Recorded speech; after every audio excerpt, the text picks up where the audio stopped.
How are you? Hey, there you are. You hear me okay? Yes, I do. Can you hear me? I can. All right. How do you pronounce your last name? Medi like spaghetti. Mette like spaghetti.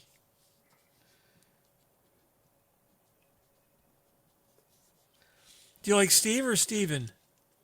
Technically, it's Stephen, Stephen, but around here I usually go by Medi.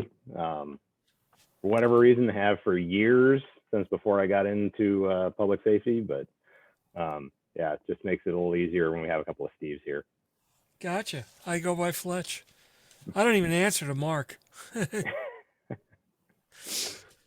What agency are you actually with? It's Northwest Regional Emergency Communications Center, which is housed within the Dublin Police Department in Dublin, Ohio. Okay. How long you been there? I've been there just over a year. It was actually a year, November 18th. Okay. What's your title again? Operations manager. Oh, so you're an ops manager. Nice. What'd you do before this? I was a police lieutenant for one of the cities that we actually dispatch for now. Um, but 2020 was a good year to stop doing that. So Wow, you were an LT. You did that quick in your career. I did. I was there as an officer for about 3 years, then moved to detective. Was there about a year and a half, and then was a sergeant um, before I hit my 5 year anniversary, and then lieutenant. A couple of years after that, I was uh, about 12 years in, and then lieutenant, was acting chief for a stint while we were looking for a new one there, and then um, found greener pastures here. Nice. So what do you guys just do fire EMS or do you law there too as well or We do both. So we okay. serve four communities: Upper Arlington, Hilliard, Worthington, and Dublin. And each of them have their own police department. Worthington and Upper Arlington have their own fire companies. And then Norwich Township and Washington Township cover the other two with fire service. So we have 8 total agencies that we dispatch for. Okay, wow. So you're a primary for all of those then. Correct. Yeah, we are the primary PSAP for just about everything in the northwest quadrant of city of Columbus area. Oh, okay, cool. Yeah, I wasn't able to make it to the Nina conference. Mm. I was in the hospital. So That is unfortunate. I watched the other episodes. I think you alluded to that in one of them.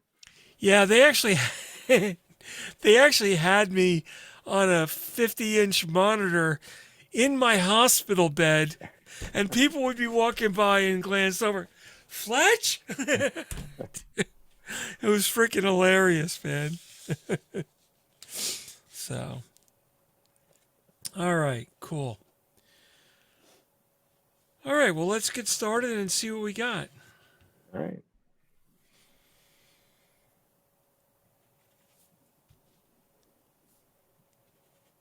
Hey, it's Fletch. Welcome to this episode of Off the Cuff. Today we're talking with Stephen Mette, known as Mette, like spaghetti, ENP, who's out of the Northwest Regional Emergency Communications Center in Dublin, Ohio. Welcome to the podcast. Welcome. Congrats on your brand new ENP. Thank you. Glad to be here. So tell me a little bit about the background of your career. How did you get into where you are today? Going way back about 15 years ago, I started as a police officer in the city of Worthington.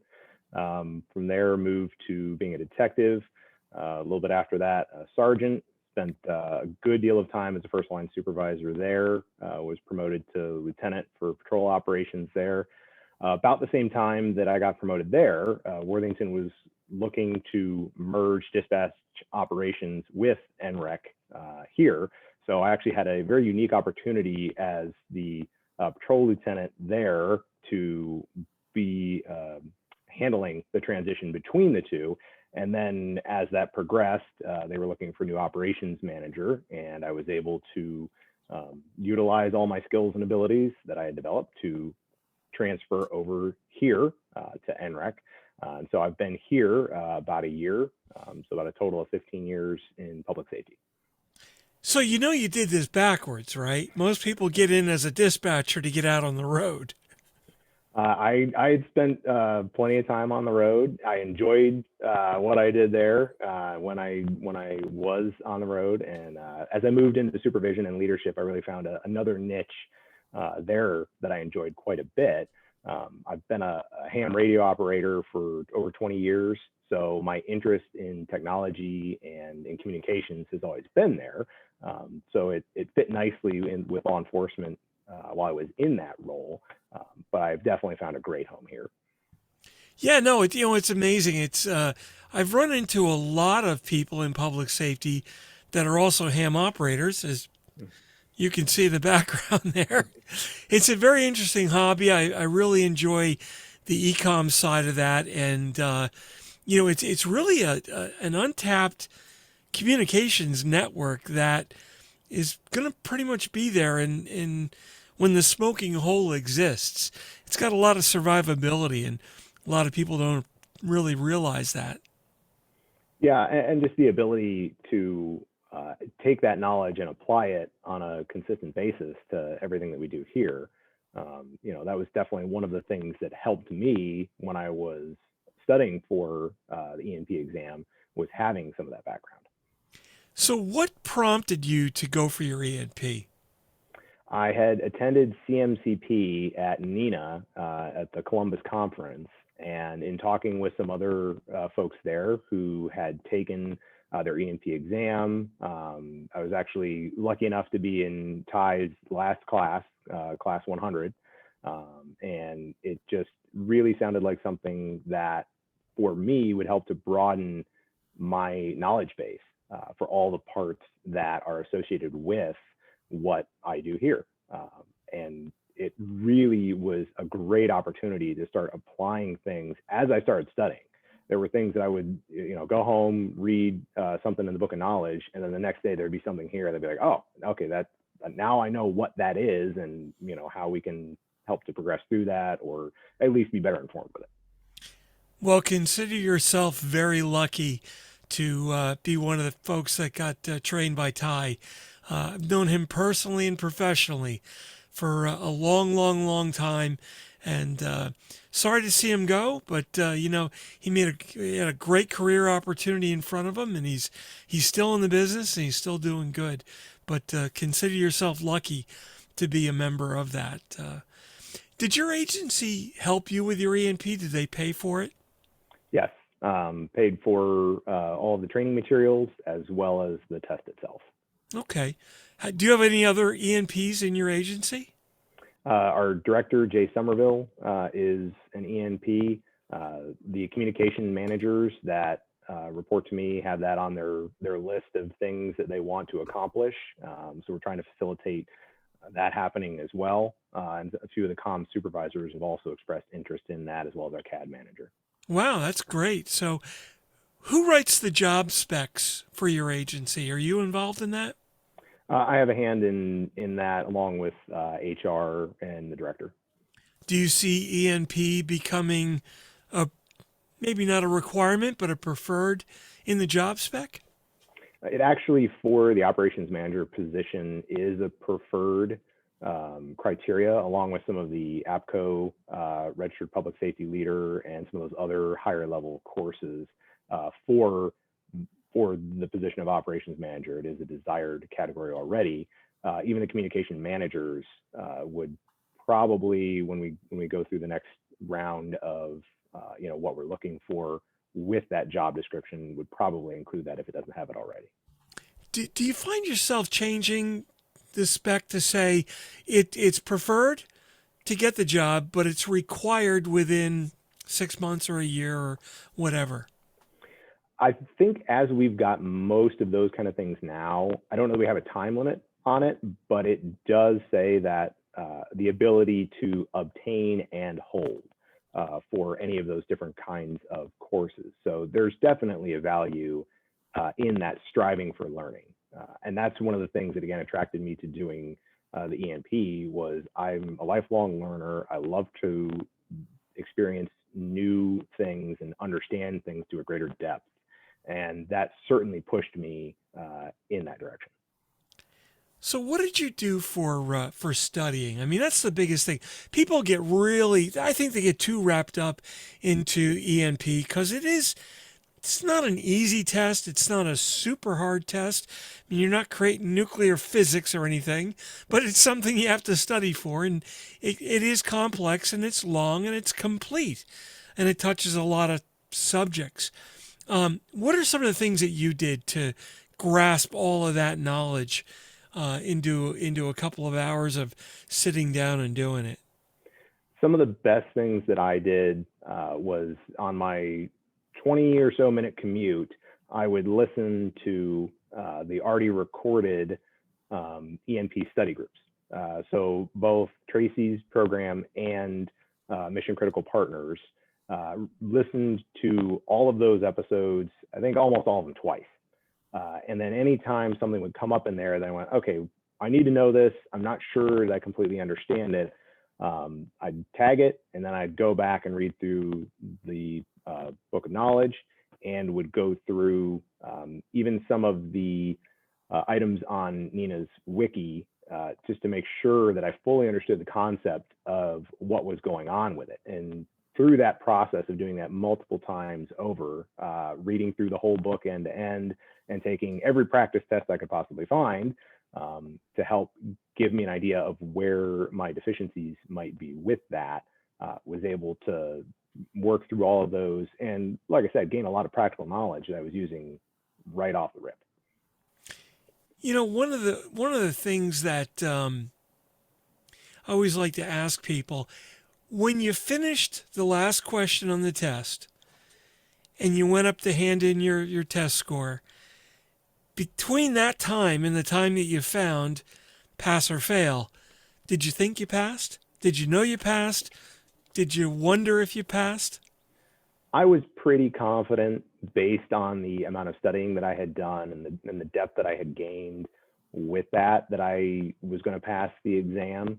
I had passed on the practice test, so that gave me a good degree of confidence that I was going to be able to go through that. Now, of course, actually sitting the test and taking it, there were a couple of questions that I just went, I have no idea what that is, and I am literally shooting in the dark, which kind of surprised me given how much time I had spent on that. But at the same time, I think that's a great representation that you really can never stop learning. There's always something more, and you got to stay green and growing, or you're going to go brown and down. So you gotta keep fresh with stuff. Yeah, you know, when I took the test, I'm not going to say that I felt like I definitely passed. I felt like I did well, but there was just that little bit. I'm like, well, I think I did okay, but I'm really not 100%. I'm not sure I'd stake my life on it. And when I finally got the pass, I was like, oh my God, thank God. You know, and what a great feeling when you first get that ENP. Yes, you made it, right? There's no other feeling like that. Yeah, it was really great to get the provisional pass while I was still in the parking lot from the testing center. So that was nice. It was still like it could change. So I didn't really want to be, like 100% and really put it out there until I got the official, scores and everything else. And then just very recently I got my certificate and everything. And so then I was like, all right, I can put this on LinkedIn. I'm ready to go. Yeah, no, I think there was one time several years ago where one question got misscored, and I think there were two people that were like right on the line, went under the line. And, those were hard phone calls to make. But, and it was just in the algorithm of the scoring of that one particular question. And it was caught and it got fixed. And like I said, it was two people that were like right on the line. So, the provisional, it's a provisional, right? Were you happy with your final score? It sounds like you put a lot of studying in. I was. I did pretty well, given the amount of study that I had. I'd love to know what I missed so that I could go back and study more to be able to make sure that I'm very well attuned with everything that exists inside of that. Obviously, that's not going to happen, but that's okay. I'm very comfortable with how I did. And it again is just reinforces the need to continue to grow and to learn and make sure that I know all the aspects of the business. Absolutely. So, what advice do you have for somebody who's on the line of saying, well, maybe I'll go for my ENP, maybe I won't. Should I or shouldn't I?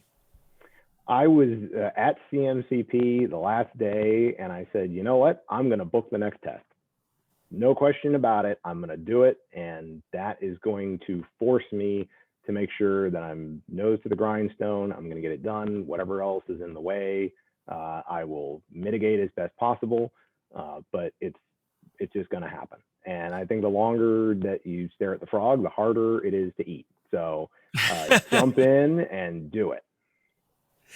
I've heard that from so many people that set that date, and knowing that that deadline was there was what the drive was to get them to finally sit down and do it. How was your I had a friend stop by. How was your reaction from your teams? I mean, did you get a lot of accolades? Did you notice a level of respect go up? I had talked with my direct reports about it a little bit beforehand about going to take the test and things like that, and so they were very supportive the whole time. Helping me with practice tests, with information that they had already obtained in their studies for it. Me coming into the position I was in afforded me a greater opportunity to have time to be able to dedicate to that. Now, again, that being said, I spent maybe about 2 total hours while on the clock doing it. Most of my time was spent out of the office doing that. But it just happens that, where I'm at in life with kids and everything else, I had time to be able to dedicate to doing that. So, everybody was, very supportive and, congratulatory of all of it. But I had a lot of help to get there. Yeah. No. How did you find the work groups and the study groups? I mean, were those really the key that got you through it? They definitely identified the areas where I needed to spend more time making sure that I understood concepts. Some of that was also in the book knowledge, just the end office versus central office, and the amount of time that I spent going over that and which one's which, and just about everything short of hauling our AT&T 911 rep in the office here and going, all right, we're going on a field trip. You're going to show me where all these things are so I can actually wrap my head around what that is and what that means. I spent way too much time on that compared to what was on the test with it. But it was all worth it because it again reinforced concepts of, okay, this is how we actually do things here, and this is what it means down the line. And that's also going to help you as you migrated to next generation 911, because by seeing the old stuff, you can see where the blockages are from what's got to happen to deliver next gen. And then you can, the new components will easily make sense. That's going to fix this and that's going to perform this function. Where are you guys with Next Gen Rollout now?